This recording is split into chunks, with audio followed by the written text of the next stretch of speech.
ஆதி சதுர்வேதங்கள் ஓதும் பரஞ்சோதியே எங்கள் அச்சனார் கோவில் அரசே. நம்புவோர்க்கு உபகாரி என்பதில் இவரன்றியில் நாட்டில் ஓர் தெய்வம் யார்கான். ஆதி சதுர்வேதங்கள் ஓதும் பரஞ்சோதியே எங்கள் அச்சனார் கோவில் அரசே. சுவாமியே சரணமையப்பா. அச்சங்கோவில் அரசே சரணமையப்பா.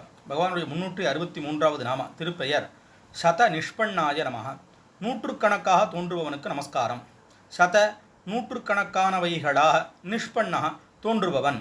ஏற்கனவே போன நாமாவில் ஆயிரக்கணக்கான கண்கள்னா ஆயிரம்னு அர்த்தம் இல்லை, ஆயிரக்கணக்கான நிறையன்னு அர்த்தம். அந்த மாதிரி இங்கே நூற்றுக்கணக்கானன்னு சொல்லி சொன்னால் இந்த பிரபஞ்சத்தில் இருக்கக்கூடிய எல்லா உருவங்களும் அவனுடைய உருவமேங்கிறது தாற்பயம். வெறும் 100 மாத்திரம்தான் தோன்றுவார்னு அர்த்தம் இல்லை.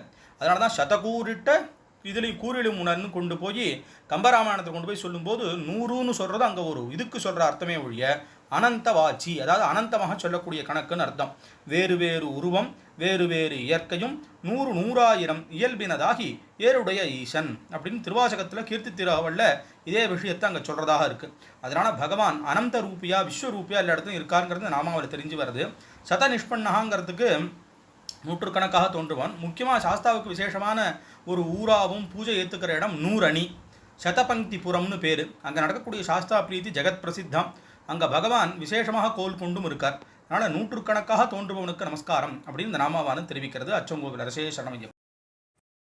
அச்சனார் கோவில் அரசே. சுவாமியே சரணமையப்பா.